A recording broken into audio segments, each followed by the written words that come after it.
درې کسات دسی دي چې نه به ورسره الله قیامت کې خبرې کوي، نه به ورته الله د رحمت په نظر ګوري، نه به الله پاک کی او دی لبا الله دردناک عذاب ورکي، نه به ورته الله بو سره نه خبرې کوي، نه به ورسره الله د رحمت په نظر به ورته نه ګوري او نه به الله پاک کی. درې کسان احادیث مبارکو کی راضیغی کی یو شیخ زانن بوډا زیناکار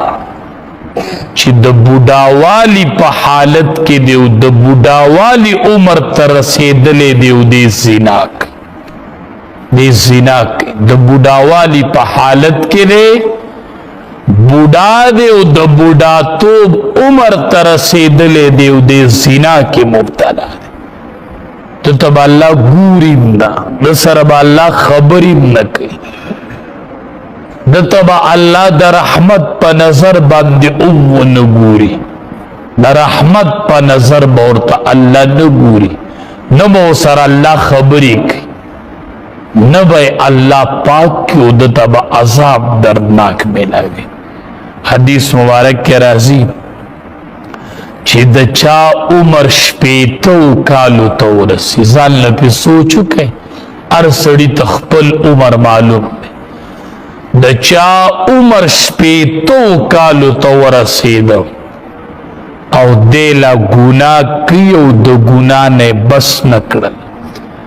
حدیث مبارک کې راځي رب العالمین به درته وایي چې ما ته ستا عذر نه دی قبول. قیامت کې به ورته الله وایي زه دې عذر نه قبلوم، ته د شپېتو کالو عمر ته رسېدلی وې تا بیا هم ګناه کوله، ته نه پوهېدې، تا ته علم نه و. د شپېتو کالو په عمر کې چې سړی ګناه کوي الله د عذر نه قبلي په میدان نه دی قبلوم عذر، ستا عذر نه قبلوم ځکه ته د شپېتو کالو عمر ته رسېدلی وې تا ګناه کوه. چې دی عمر ته بنده ورسېږي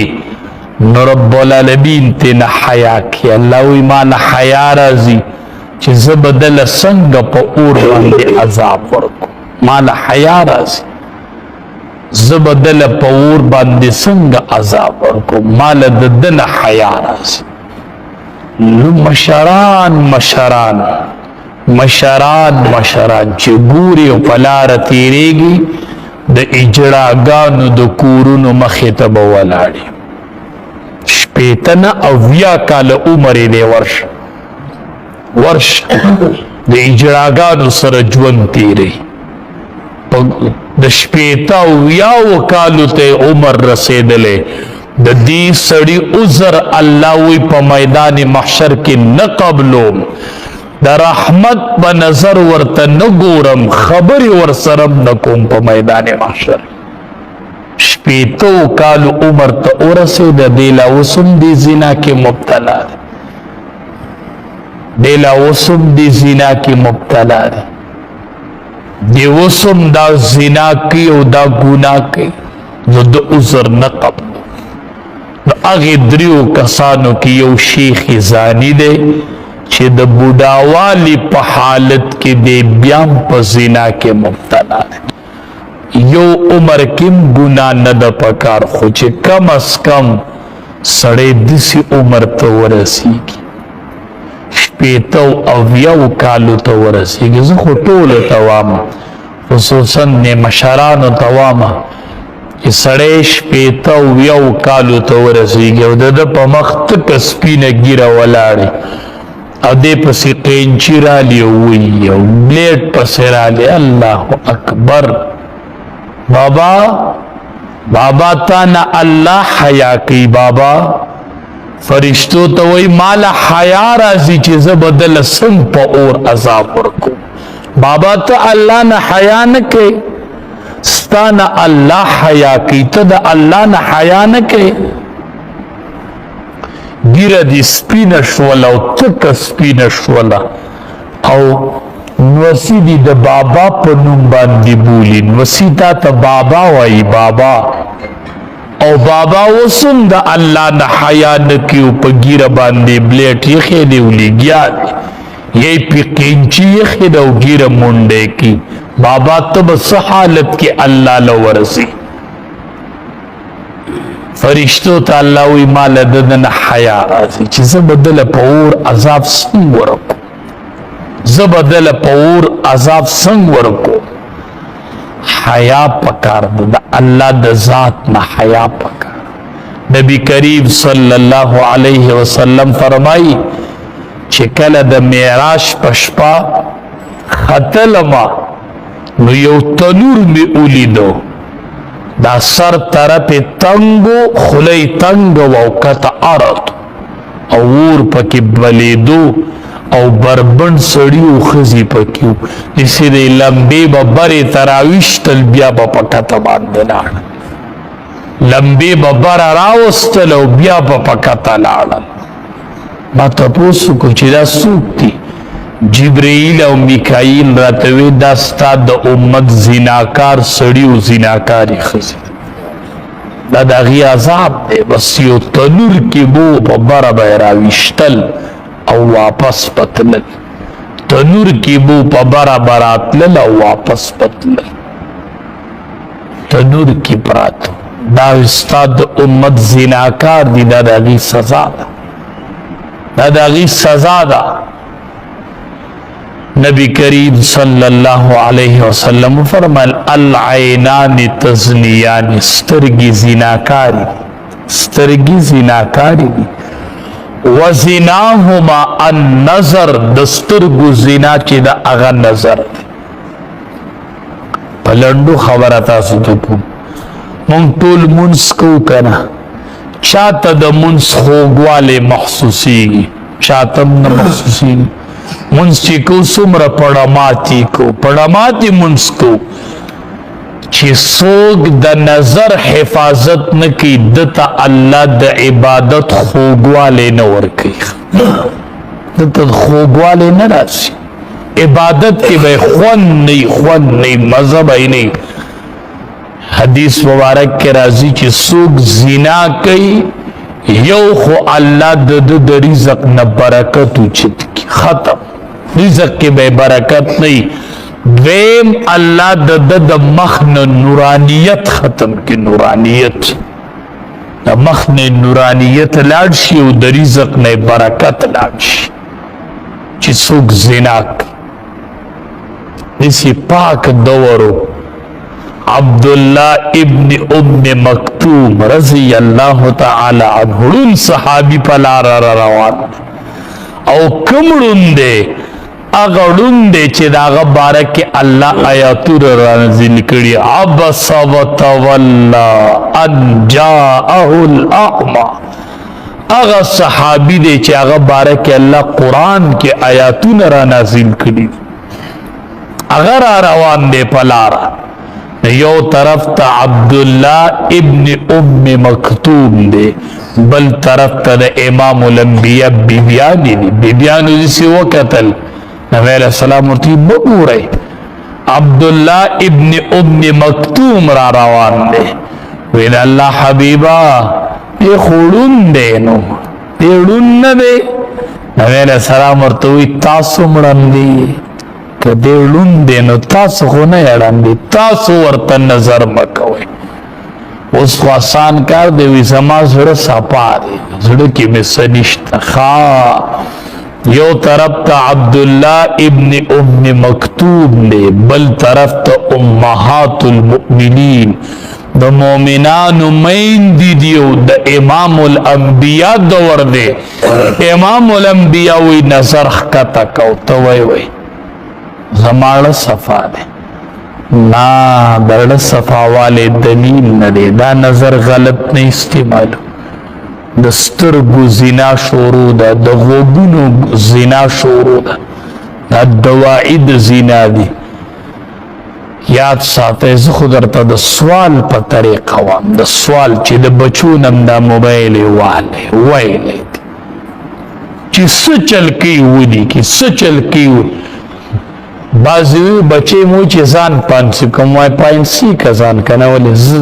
گناهګارم پانسی کوه ځان قطعا بچو لدا موبایلی مور کوي په لاس کې قسم په الله دا یاد ساتئ د دې ځای دا خبره دا یاد ساتئ چې د مور او د خور تمیز د من نوزی ګورې بیا به خپه یې ګورې بیا به خپه یې که مور ته مور وي ماله نوم بدل که نوم چې ورسره دا و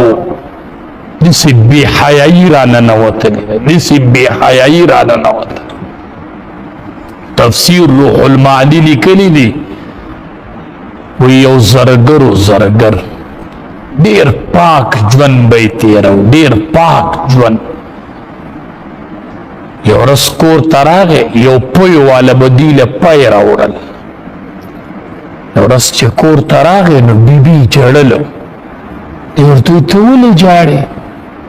بس خفه یم ولې خفه یې وی دا پوی والا چې مونږ له به یې پی راوړل د لسو شلو کالو نه وړوکی د دې سره لوی شوی وی نن چې ما له پی راوړل نو زما د لاسې داسې ونیو د شهوت په خیال بس جړا راځي دی مونږ کره راکوټې لوی شوی و نن ما لاس داسې ونیو زه پې پوهېدم په غلط خیال یې راله لاس د زور را بس اوس جړا راځي دا زرګر خپلې بیبي ته وایي بس ته مه خفه کړې دا ستا ګناه نه ده نه د دې پوی والا ګناه ده بس دا زما ګناه ده وی څه ګناه ده وی نن ماله یو زنانه راله بنګړې ګوتی مې ورته په لاس کو نو ما ولم په لاس داسې زور بس اقه قرض و الله نن زما د کوره ویستم دا قرض ما ته راوړه دا ما ته قرض راورسېد زه هم کاغي بې حیایي خورۍ دي خو ته چې ورته ګورې دا د چا خور نه ده دا د چا مور نه ده دا د چا لور نه ده ته خور نه لرې ته مور نه لرې ته لور نه لرې ته ولې دې ته داسې ګورې او دا ګورې یو قرض دی الله به ستا د کوره وباسي ستا د کوره به الله دا قرض وباسي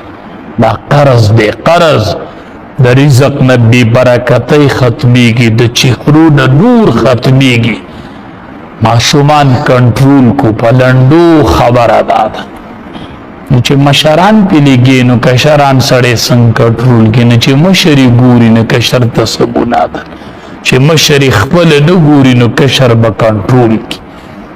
د بې حیایۍ یو سیلاب راوتلی دی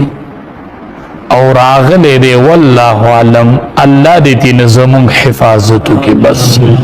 بې حیایي راغلی ده بدامنی راغلی ده بدامنی راغلی ده او بې حیایي راغلی ده حیا اوچتېږي د معاشرې نه حیا اوچتېدو والا ده حیا اوچتېدو والا ده او اذا فاتک الحیاء فافعل ما شئت چې کله د سړي نه حیا پورته شي چې څه کوي نو بیا دې کوي بیا خور او مور او لور نه پیژني چې کله تېنه حیا پورته شو او بعضې ملکونه شته دی راسي شته دی راسي اخبارونه وګورئ ښه شکر دی چې دې ملک هم چېرته علما دي شکر دی الحمدلله چې څه نه څه علما دې ملک شته او څه اختیار لاس کې شته چې دې قوم ته لږ دا په خپله خواهش خو تقریرو کې داسې ملکونه دي چې د جمعې په ورځې عالم په منبر کینی دله به لیکلي چټۍ راځي ډېره ځان نه تقریر نشي کولی شکر دی چې دا اختیار خو شته دی چې دا علما خو د قوم رهنمایي وکړي اخبارونه وګورئ داسې اخبار پکې شته چې بچې خپلې مور ته وایي ما له رشته وګوره هغه مور یې وګرځي بچي ته وایي ګرځېدم خو رشته مې ونه مونده نو دا بچې ورته وایي دې کور کې چې زما دا خور ده دا ما ته په نکاح که کنه دا خور ما ته په نکاح که کنه ته به بار ولې ګرځې حرمت علیکم امهاتکم وبناتکم واخواتکم. پته ورته نشته چې مور څه ته وي او خور څه ته وي. داسې حالت را روان دی چې بچی به وایي چې زه د مور سره نکاح کوم. داسې حالت را روان دی. حیوانیت را دنده کېدو واله دی او دا حیا را نه اوچتېږي. دا حیا د منځ نه ځي او دقه موبایل به دا حیا پورته کوي. دا مې یاد ساتئ، دا بې حیایي چې راځي د دې د لاسه به راځي او د دې ټیک ټاکو د لاسه به راځي. دا بې حیایي را پسې را روانه ده. دا حیا به رانه پورته کېږي پلار او مورې. د حیا هغه یو دور و چې بچي به د مور په مخ کې خبرې نشوې کولی. بچي به د مور په مخ کې خبرې نشوې کولی. بچي به د پلار په اظهار نه پخپو کو. بچی به د پلار په مصله نه ودرېدو. دا زما د بابا جان مصله ده. او دسی دورو امام ابو حنیفه رحمت الله علیه وفات کیږي. بچی ته وای بچیا دې کمره کې در نه چرته ګناه ونشي، دې کوډاګې ته خیال کوی دی. ولی بابا جانا بچیا دې کې به دومره پیری قرآن ختم کړی دی چې ما نه ییر دی چې څو ځله ما قرآن. شته داسې یو مشر یو بابا شته چې بچو ته وایي بچو ګورې که زه نه یم نو دې کمره کې ګناه ونه کوې. ما ډېرې پیرې په دې کمره کې د الله کلام ختم کړی. بچو له قرآن ورکوي لاس کې. بچیم علماو ته کښېنوئ. دا درته حقیقت وامری ولی وای دی علماو پسې پیزار ګرځوئ. بچو ته خو وایي اسې پسې ګرځئ، اسې دا بې حیایي رانه نوتو واله ده. وای ونیسئ د علماو لمنې، ونیسئ. دا د انبیاو وارثان دي. چرې به ستا بچي ته غلطه ښوونه ونه کړي. چرې نه زه چې په کوم منبر ناسم، په کومه مصله ودرېږم، دا مصله د امام الانبیا مصله ده. دې نه زه غلطه ښوونه نه کوم. دا د غلطې ښوونې مصله نه ده. بچي به م د دې نه برابرېږي او دقه یو حل دی بچو نه موبایل والی او د بچو جوړ د علماو سره پیدا کړي. بچی علماو لراولی. نه تاسو د علماو نه تروئ نو چې پلار یې ناست یو پوسټ ورکړي او د عالم تصویري او پګړۍ په سر تړلي او پلار یې هغه په خر پورې وتړي. بچی وی پلار می تصویر ورکړی. بچی شعر کی. دا بچی به سبا د عالم قدر وکړي. دا بچی به د عالم قدر وکړي چې پلار یې د آیډۍ نه پوسټ ورکوي. که ما خپله نه وی لیدلی ما به نه وویني. ما لیدلی دي خپله سره د پګړۍ نه عالم لیدلی دی چې په خر پورې وله تصویر تړلی. ته به وایي چې زما دا د هغې عالم ورکړی و چې زما سیاسي مخالف و. زه هم زه ټیک شو. ما د طارق جمیل صاحب تصویر هم لیدلی چې په خر پورې تړلی.